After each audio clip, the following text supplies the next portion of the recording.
What's going on, people? Good afternoon. Welcome to United View and welcome to your latest Manchester United news. Happy Saturday. I was saying today, it feels a bit like a Sunday for me. I don't know why. I got back late last night from Seville into Saturday morning. I'm surprised you It came just back. feels a bit. I know.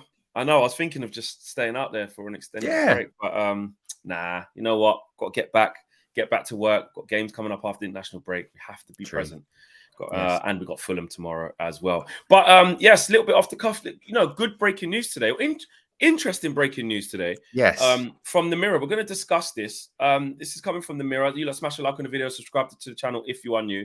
About a Ten Hag new deal incoming. This is from being reported by Simon Mullock, who was the chief football writer of the Sunday Mirror.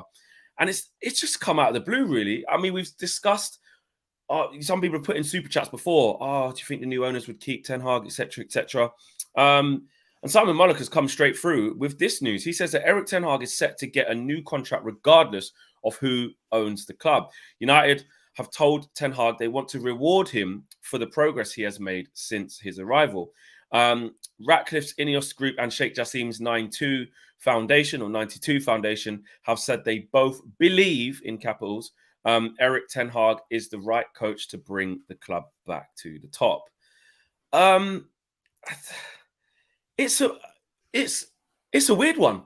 I just think the timing of it as well. He also says that Ten Hag is impressed with the way he has instilled a philosophy at the club and restored discipline to the dressing room.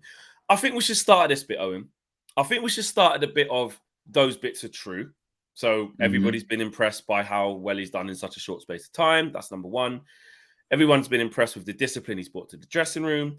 Everyone's been impressed by the overall results of Manchester United, i.e. getting the first trophy in the door. And we're currently third in the Premier League. Got some work to do now for that top four race. That's really getting tight. We'll talk about that. But I don't think anybody could disagree with the progress that we've made, the discipline he's brought in, and the culture that he's managed to do. However, I'll take it back to just, again, a factual piece of information for you guys to get a little bit of a context on it. This was the original statement of what he signed when he in April 21st, 2022. He signed until 2025 with the option for a further year. So me and Owen are not the best at maths, but we made that 4 years, 3 years plus one extension. Yes. So he's not even 1 year into it. And what the Mirror are reporting is that he's going to get a new deal now, regardless of whoever takes over the club, which whoever takes over the club, in my opinion, should absolutely keep Eric Ten Hag there.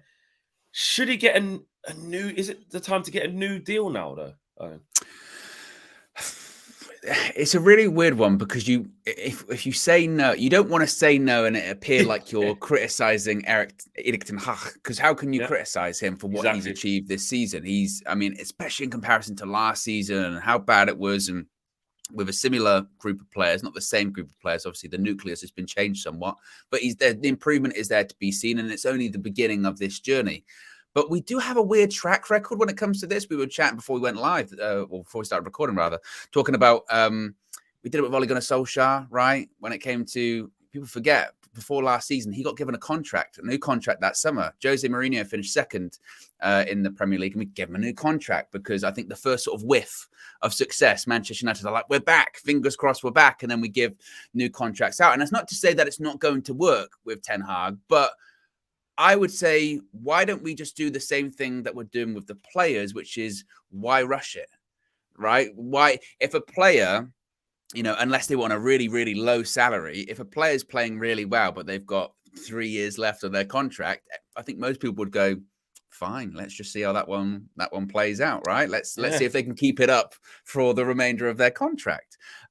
So on one hand, I'm glad, because you never know with new owners, or as Ten Hag referred to them as yesterday, investors, because there might not be a full sale of the club, but with new owners or investors, you never know what they want to bring. Todd Boehly is a great example of, well, you inherit a manager, but you've really got your own ideas of who you really want to bring in. So to hear that both reportedly are happy with Ten Hag, as they should be, you go, tick, fine. We don't have to worry about that drama or anything like that. But to be giving him a new contract, sort of irrespective of things, I'd say at the very least wait until the end of the season, because in fairness, Flex, if let's say, right, it's FA Cup weekend. Let's say we get to the end of the season and, the Europa League situation is what it is at the moment. If we get to the end of the season and we've won the Carabao Cup, the FA Cup, the Europa League, and we finish fourth in the top four rather in the Premier League, then you would say, you know what?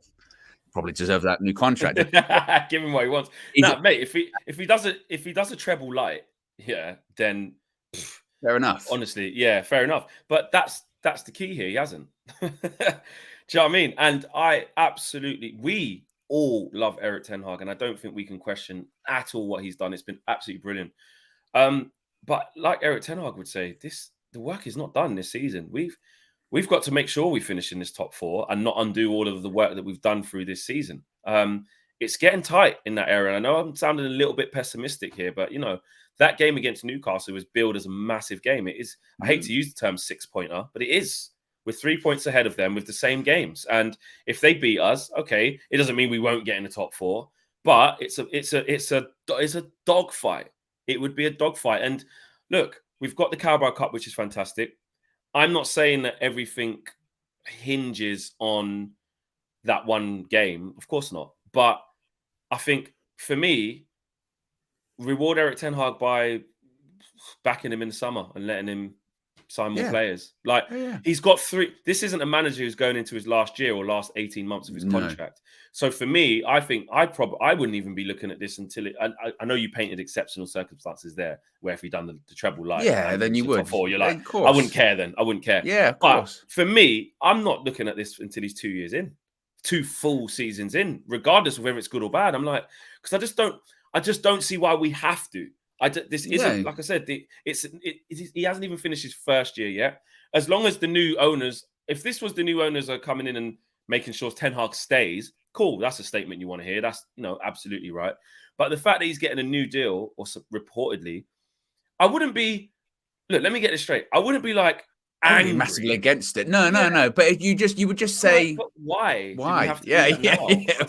Unless use that money and just put it into the transfer kitty. Then I don't. Yeah, unless something about like some of the responsibilities that he has changes. In terms of he gains more, maybe, and it has to be done in writing, and it's an amendment. Then maybe you could say maybe about that. Okay, but there are other ways, like you say.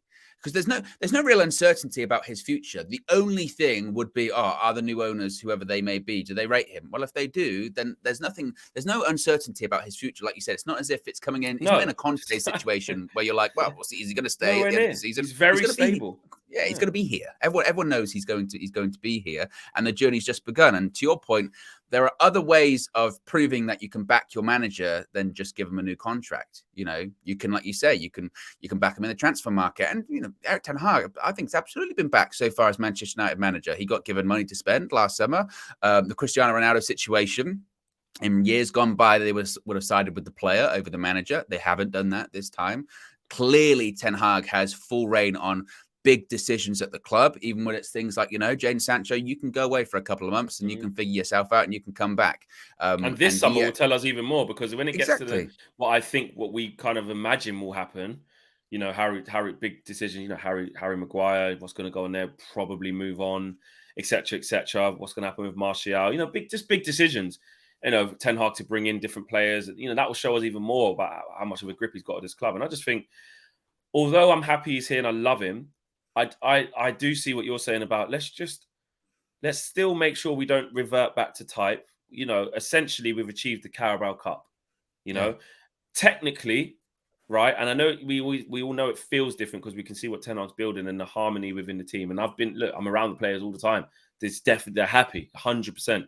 It feels good. They're smiling. You can see what's going on.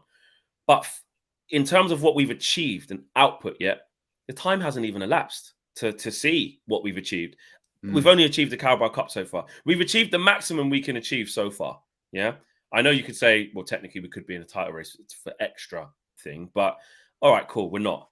But in terms of the trophies, well, we're in the hunt for the other 3, for the other 2, sorry. And we've got 1 in the bag. Those were the 3 trophies available to us at the beginning of the season, because the 4th wasn't realistically in our grasp. All the cup competitions was where we said, we'll take 5th and a cup. We'll take 4th and a cup, because nobody was looking at the Premier League. So let's say that realistic, attainable options was the Carabao Cup, the Europa League, and the FA Cup. And we're still in all of them. Well, we've got one, and we're still in both. And at the latter, starting to get into the latter stages now of both. So I just don't know why we would now go give him a whole new deal and make that already a 4-year deal, which is after this year will be a 3-year deal. Put a 2-year extension then? So when he gets to the end of this season, he would actually have 5 years left then. Because I don't know what you're going to do. Give him a 6-year deal? And it's weird because it's like I don't even really want to talk about this now. Like, I don't even want to have to feel like I'm against Erik ten Hag staying longer than the because my feeling is, yes, I want him to stay forever. My feeling is I want him to be the new Sir Alex Ferguson. That's what I want. I want him to be. And honest, we've wanted that for every manager that's been in. We wanted exactly. That that's what we want. But we at the same time, we've done this before. You know what I mean? And it's what results has it led down? I mean, maybe it could be something as trivial as just like it's just an extra year, like you said. It's just an extra year. What did Julian Alvarez just? Julian Alvarez just did that, didn't he? His contract extension. That's true. They just added another year, but again, to me, that would be like the salary went up and all that. How about this one, Owen? And the pen's out now in Owen style. Yeah, go on. How about it is just an even bigger ploy to just reinforce positivity. This is just me looking at the other side because we've looked at one side of why would we do it now. Just as you touched on it there, like the Julian Alvarez one, like, is it just could it be a thing to show, potential new players that, this is the guy, this is what you're coming into, utter and complete stability, to show the players that are there who are thinking, oh, do I move, or am I not getting any love? Well, he's the guy, he's the most important guy at the football club, or could it be that side? I'll counter you, okay? Go. Imagine this at the end of the season, right? I'm painting a picture of what the social post would be, right? Yeah. It would be Ten Hag in the middle.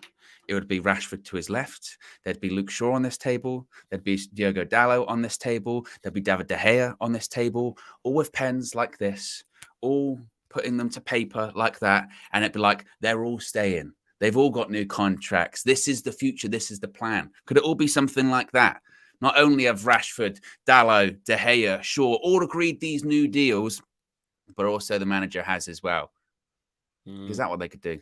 Yeah, well, exactly. And even though it was a counter, it's actually still on the same lines of just serious positivity, like serious galvanization, serious statements to say, we are united, sort of thing. One of them. So I can see it. I just, on a personal, absolutely love Erik ten Hag to bits, and I want him to stay for 20 years and win everything there is to win, and this to be his new home for a long, long time. Yeah, I just don't know why this is a thing. Because to me, it just doesn't need to. He's done brilliantly so far. He's done amazing stuff that we probably didn't think was capable within the first 9 months of his job, and he's done it. We still have a big chunk to do. These next 12, 13 games in the Premier League are big, big games. That top 4 race, because we slipped up a couple of times here or there, it's just got a little bit closer. And that's really, to be honest, I'm only using the Newcastle one as an example because they're the next game. That's just the race for third. We've still got a little gap over Spurs, and it's not the end. It's not doom and gloom. But I'm just saying there's work to be done. And if we keep fighting for all the rest of the trophies, which we want to be, may I add, we've seen we're getting a bit tired, and things can happen. So what you wouldn't want to do, unless we do win the Europa League, of course, which we won't know till May, so that's a tough one to do. If you finish 5th, you don't know till the following week if you're actually going to be in the Champions League. We don't want to be in that position, having to win a Europa League. And this is me thinking forward, even past the quarterfinals, having to do that. So we still must secure top 4. Here's a question for you. Would you rather secure top 4 or win another trophy?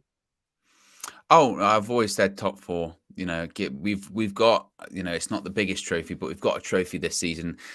We said, oh my goodness me, Flex. We said at the beginning of the season we were just looking for a style of play. If we got to the end of the season and we got a trophy and Champions League football next season with new owners, if you'd have said that to us at the start of the season, we said new owners, trophy, top 4. You'd be like, are you taking the piss?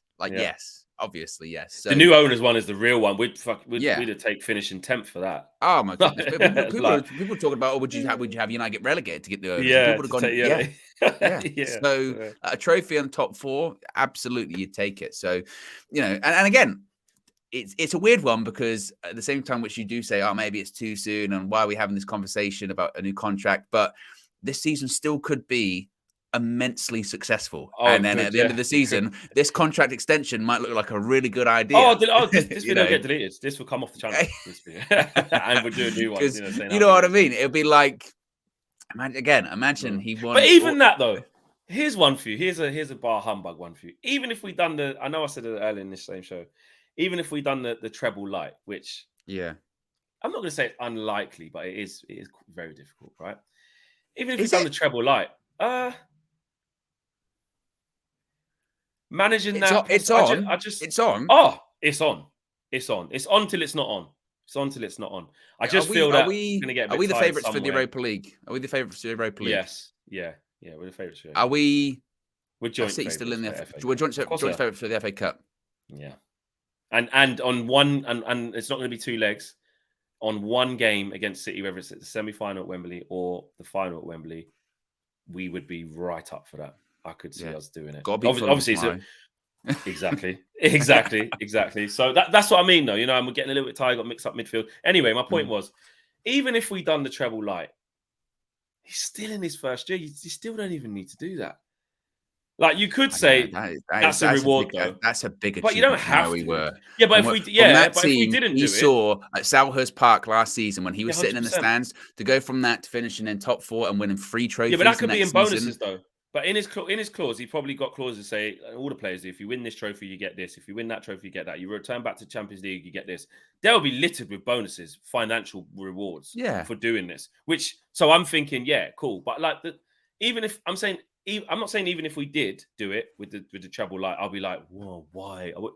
But like I'm saying, even if we didn't do it, I wouldn't be like, why are we not offering a new contract? He's basically just done the treble light in his first. Give him a new contract. Why are we not doing that? I'll be like, still got 3 years left. It's fine. Like it's just okay. It's just fine. I know it's fine. You don't need to do it. You don't need to do anything. You don't need to. But if he did do that in the romance, that would be faith. Nice. There's a good faith argument gets involved in that, doesn't it? Especially if let's say it's Sheikh Jassim, let's say it's the Qatari owners, right? And we talk about all the money that they've got or whatever. If he won, like you said, the treble light and gets in the top 4, they come in and be like, right, we like big that. contract, big contract. You know what I mean? And also, this is a thing. This used to be a Sir Alex Ferguson thing. It used to always be that highest paid person at this football club isn't a player, it's me. Yeah, no, I wouldn't mind that. I wouldn't mind that. It might be a situation a bit like that where he's like, yeah, no one makes more than me. Okay, that's how it works. That's how it works in any other form of business. You know? Yeah, true. Well, very interesting one. Let us know what you guys think about it. Again, it's not set in stone. It's not concrete. It's the Mirror saying that. Simon Mullock from the Mirror who's put that out there today. So we thought we'd discuss it, even if it ends up just being a hypothetical and there's no truth behind it. It was an interesting conversation to see what that would actually look like. Something I didn't think I'd have to talk about, actually. No. But yeah, smash a like on the video. Let us know what you guys think about that. Not stay tuned now, but later on, you will have your Manchester United versus Fulham preview featuring me and Owen talking about that big FA Cup quarter-final chance to get to Wembley again as well. So yes, we'll see you later on. Peace.